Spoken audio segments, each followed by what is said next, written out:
Okay guys, it's Andy again, Brighton Kayak Fisherman, showing my Moken 12. Feelfree Moken 12. Just going to go through a few features which I've done since I've got her. First thing is the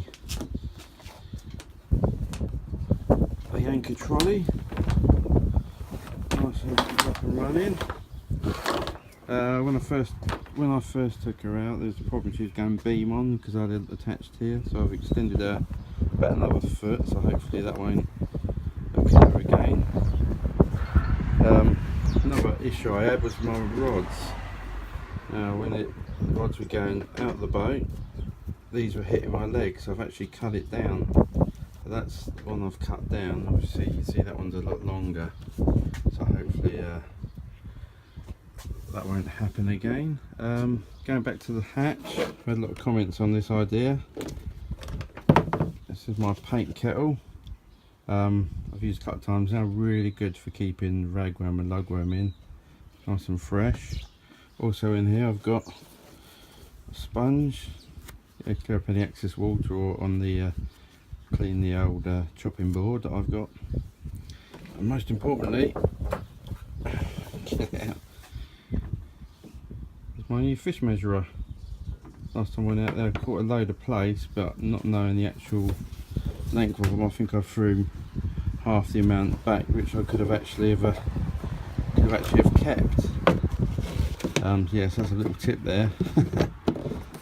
Okay, underneath my seat is my chopping board. I didn't bother tethering it down because it's only like 50p. If it goes overboard, it's not a biggie to replace.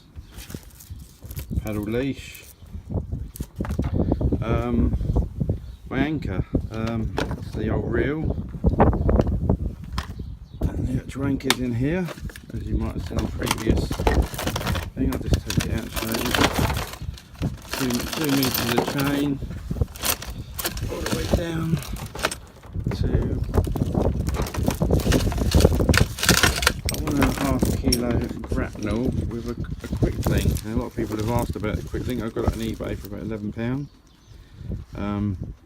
Basically that snap, and then you'll be able to pull the anchor from that end, which you pull out the obstruction you've got. So say it's losing your anchor. And then I've got a buoy, or a buoy as the Americans call it, which attaches itself to the reel, and the other end on the carabiner attaches itself to the anchor trolley. Okay, a bit more safety now. We've got a paddle float. See, if you capsize and you struggle getting back in, you can stick this on the end of your paddle, blow it up, and it gives you a little bit of added stability. 2 additional rod holders. Obviously I've got the normal ones either side here. And another addition I put on is a rudder, which isn't normally put on these types of kayaks. I've had to play around with it a bit. I got the rudder off eBay for £20. Got some tubing at home base and some wiring from home base. Basically, if I come around this side, and all the way through the hull, right through, comes out at this point here, which I've silicone and also tied up just to make it a little bit more secure, straight onto the foot pedals. Now these foot pedals were originally fixed ones. You had a bit of plastic that came out, you could lock them in position. I kept that bit of plastic on until my first trip out, and it kept locking in. My knees kept hitting it, which kept locking it, so I wasn't able to steer. So I've taken that totally out of the equation. Down here, see not very well, I've got a bit of bungee just to act as a spring, so it sort of comes back on itself, the pedals, rather than just locking in position. Works really well. I've got this to lift the rudder up and down. What we got now? Brown. I've taped it brown to go down. That's it, brown to go down, and the other one to go up. Trying to do it one-handed, it's quite hard.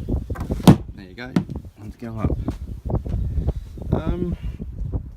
Anything else? I think that's about it covered, guys. Any questions, give us a shout on the, it's going on YouTube. Also I've got a Facebook page, Brighton Kayak Fisherman on Facebook. See you then. Cheers. Bye.